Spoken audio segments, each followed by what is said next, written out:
போட்டேன். இது வந்து உஜாலா என்னது அந்த நீளம் குட் பாக்டீரியால் உருவாக்கப்படுது. ஈஸ்ட்ன்ற மூலமாக ஈஸ்ட் கனால் மூலமாக ஈஸ்ட்னு சொல்லுவாங்கள்ல, இந்த பாக்டீரியா குட் பாக்டீரியா மூலம் உருவாக்கப்பட்டது தான் இது. ஸோ அதில் என்ன போட்டிக்கு ஜெம்ஸ் நாசினி, இது ஒரு ஒன் டைப் ஆஃப் ஜெம்ஸ் தான் இது. அப்போ ஃப்ளோர் க்ளீன் பண்ணும்போது அந்த ஃப்ளோரில் இருக்கிற எந்த ஒரு பாக்டீரியா இருந்தாலும் அது க்ளீன் ஆகணும், டெத் ஆகணும். அப்படி டெத் ஆகுதா இல்லைன்னு தான் ஒரு டேமோ. ஸோ நான் குறிப்பிட்ட ஒரு இதில் நான் தண்ணி எடுத்துக்கிறேன், வாட்டர்.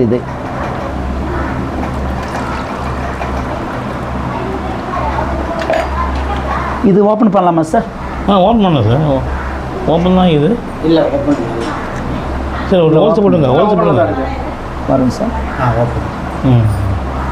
அப்படியே அப்படியே போடுங்க. வருமா? வரும். ஓ, இதெல்லாம் எடுத்துட்டு அது ஸ்பூன் போட்டு எடுத்துட்டு பின்னாடி சசி ஸ்பூன் போட்டு எடு.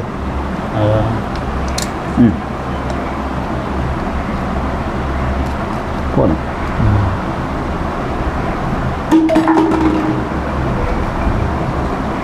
நான் கிட்டத்தட்ட ஒரு ஜஸ்ட்டு நியரஸ்ட்டாக ஃபுல்லாக தான் நான் பேக் பண்ணி ஊற்றிருக்கிறேன். நான் பிஃபோராக நம்ம நீளத்தை ஆட் பண்ணணும், உஜலை ஆட் பண்ணணும். இது பாக்டீரியான்னு வச்சுக்கலாம்.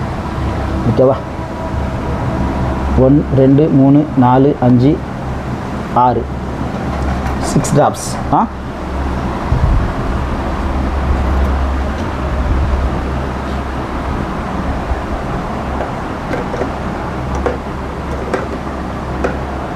இப்போ இந்த வாட்டரில் பாக்டீரியா ஆட் ஆகிருக்கு, ஏன்னா நீளம் ஆட் பண்ணியிருக்கிறோம். இப்போ இதை வச்சு நம்ம க்ளீன் பண்ண போகிறோம். இல்லை இதோட ஆக்ஷனாக அந்த பாக்டீரியா க்ளீன் பண்ணுற அளவுக்கு 99% டெத் பண்ணுதான், இல்லை தான் செக்அப் பண்ண போகிறோம். ஸோ இது நான் ஃபுல்லாக ஊற்றிட்டாச்சு. இங்கே என்ன நடக்கணுன்னாக்கா, ஒரு வேளை பாக்டீரியா சாவடிக்கிற போல் இருந்தாக்கா இங்கே இடத்துல ஒரு சேஞ்சஸ் வரணும். எந்த ஒரு சேஞ்சஸும் கிடையாது. அதாவது இதோட இதுவில் இந்த வாசனைக்கு மட்டும்தான் நம்ம க்ளீன் பண்ணுறோமாக்கான, நார்மல் தண்ணி எடுத்து க்ளீன் பண்ணோன்னு அந்த அளவு தான் சுத்தமாகும். அழுக்கெல்லாம் போல. ஆமாம், டஸ்ட்டு க்ளீன் ஆகாது. நார்மல் வாட்டரில் க்ளீன் பண்ணுற எந்த அளவுக்கு அழுக்கு பார்த்து சேம் இதில் அப்படி தான் வரும், அவ்வளோதான். அந்த ஸ்மெல்லுக்காக தான் மட்டும்தாங்க, பாக்டீரியாவை அழிக்கக்கூடியது இது இல்லை. கிளியர் ஆச்சா? இப்போ சிம்பிள். நான் இதை எடுத்து ஒரு மகள் மட்டும் ஊற்றிக்கிறேன், ஏன்னா இதில் யூஸ் பண்ணாலே உங்களுக்கு டவுட் வரும், அதுக்கோசம் தான். இப்போ நம்மளது யூஸ் பண்ணுவோம், நம்மளோட ப்ராடக்ட் இது, நம்மளது இது. ஸோ இது நம்மளுக்காகவே ஃப்ரெண்ட்லி நேச்சர் மூலமாக ஐஎன்எம் டெக்னாலஜி மூலம் உருவாக்கப்பட்டது.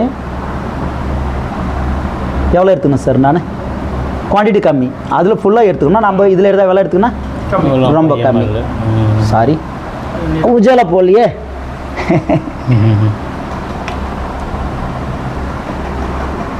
அது 6 ட்ராப்ஸ். 1 2 3 4 5 6 7 7 ட்ராப்பு போட்டு இருக்கிறோம்.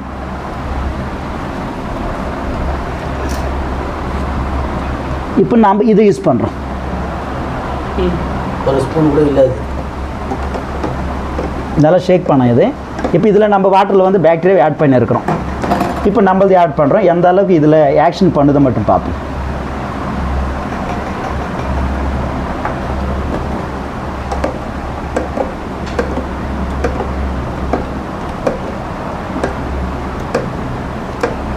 சேஞ்சஸ் வருது சார்,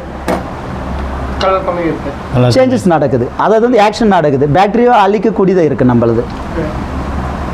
கிளியராக? ஆனால் பிஃபோரை எவ்வளோ போட்டாலையும் அப்படி தான் இருக்குது. நம்மளது சேஞ்சஸ் நடக்குது. அப்போ இந்த பொருளை யூஸ் பண்ணால் நம்ம ஹெல்த்தியாக இருப்போமா? இந்த பொருளை யூஸ் பண்ண ஹெல்த்தியாக இருப்போமா? இந்த பொருள் எதுக்காக யூஸ் பண்ணுறோம்? இந்த ஃப்ளோரில் இருக்கிற எந்த ஒரு கிருமியாக இருந்தாலும் க்ளீன் பண்ணணும், அதுக்காக தான் யூஸ் பண்ணுறோம். டஸ்ட்டோட கலந்து அந்த கிருமி கூட, அதாவது பாக்டீரியா இருக்கட்டும், வைரஸ் இருக்கட்டும், ஃபங்கஸ் இருக்கட்டும், எதுவாக இருந்தாலும் அது க்ளீன் ஆகணும். அதுக்காக தான் நம்ம ஒரு பொருளை யூஸ் பண்ணணும். ஃப்ளோர் கிணறு இல்லைன்னா ஏன் வாங்குறோம்? வாட்டரில் நம்ம க்ளீன் பண்ணிடலாமா? நார்மல் தண்ணி பிடிச்சே க்ளீன் பண்ணிடலாமா? பிரச்சனை இல்லையா? ஏன் காசு தந்து வாங்குறோம்? எதனா டஸ்ட் பார்ட்டிகல்ஸ் அது மூலமாக வரக்கூடிய அந்த பாக்டீரியா, வைரஸ் எதுவாக இருந்தாலும் அது க்ளீன் பண்ணலாம் நோக்கத்தோடு தான்.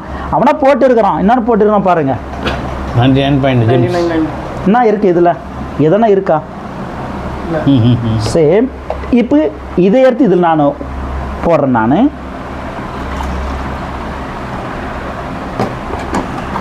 எந்த அளவுக்கு சேஞ்சஸ் நடக்குது பாருங்க. இதோட ஒரிஜினல் ஃப்ளேவர் வந்து ப்ளூ கலர், அது மட்டும் தான் நிற்கிது. புரியுதுங்களா? Green colour. இனிமேல் பிஃபோர் யூஸ் பண்ணது வந்து எல்லோ கலர். இதில் வந்து க்ரீன் கலர் இந்த ஃபேவர் யூஸ் பண்ணியிருக்கிறாங்க. அது மட்டும் தான் நிற்கிது. புரியுதுங்களா சார்? அப்போ இது எந்த அளவுக்கு ஒர்க் அவுட் பண்ணுதை பாருங்க. இந்த பொருள் நம்ம ஃப்ளோர் க்ளீன் பண்ணிட்டு கீழே துணியை போடாமல் கூட சின்ன பாப்பா படுக்க வைக்கலாம். ஏன்னா அந்த அளவுக்கு ஆக்ஷன் தருது. ஸோ ஹெல்தியான பொருள். ஏன் ஹெல்தியான பொருள் நம்ம யூஸ் பண்ணோம்னாக்கா, ஃபார் எக்ஸாம்பிள் இன்றைக்கி காசு சம்பாதிக்கிறோம் கரெக்டு தான், ஆனால் ஹெல்த்துக்கோசம் எவ்வளோ ஸ்ட்ரகிள் பண்ணுறோம். ஹாஸ்பிட்டல் போனால் நம்மக்கிட்ட இருக்கிற காசு பிடுங்க தட்ட அவன் விட மாட்டே இருக்கிறான். சின்ன சின்ன விஷயத்துக்கெல்லாம் ஃபுல்லாக ஹோல் பாடி செக்அப் பண்ணி எதை பண்ணிடுறான். ரியல் சின்ன வயசில் உட்கார்ந்து எழுத முடியறதில்ல, உட்கார முடியறதில்ல. ஏன்னா மூட்டு வலி பிரச்சனை சின்ன வயசுல பிபி சுகர், சின்ன வயசுல சுகர் வந்துடுது இந்த காலகட்டத்தில். சின்ன வயசுல பார்வை கம்மி, நிறையா இதெல்லாம் நடக்கலையா? ஆனால் நம்ம எதை நம்புறோம்னா ஹாஸ்பிட்டலில் நம்புறோம். மறுபடியும் மாடர்ன் மெடிசனை தான் நம்புறோம். நம்ம இந்த மாடர்ன் மெடிசனுக்காக ஒரு விஷயம் கூட சொல்கிறேன், தப்பை நினைக்காதீங்க. ஒருவேளை நீங்கள் நினச்சிது ஆப்போசிட்டாக பேசலாம், தப்பை மட்டும் நினைக்காதீங்க. எனி மாடர்ன் மெடிசன், அதாவது அலோபதின்னு சொல்கிறாங்களா, இந்த காலகட்டத்தில் இருக்கிற இந்த மாடர்ன் மெடிசன் நம்ம இந்தியாவில் கிட்டத்தட்ட ஒரு 300 வருஷத்துலேருந்து தான் இருக்குது. அதுவுமே இல்லை, கிடையாது, கிடையாது. இலைங்க தான். ஆமாம், நேச்சுரலாக என்ன கிடைக்குது அதை வச்சு தான் நம்ம ஹெல்த்தியாக இருந்தோம், ரொம்ப ஆரோக்கியமாக இருந்தோம். 100 வருஷம் 110 வருஷம் வாழ்ந்த காலகட்டம் போயிட்டு இன்றைக்கி 50 வருஷத்துல உசுறு விடுற காலகட்டத்துக்கு தள்ளப்பட்டோம் நம்ம. ஏன்னா இந்த ஃபுட் ப்ராப்ளம், சுவாசிக்கிற காற்று ப்ராப்ளம், குடிக்கிற தண்ணி ப்ராப்ளம், அது மட்டும் இல்லை இந்த ஹாஸ்பிட்டல் ப்ராப்ளம்.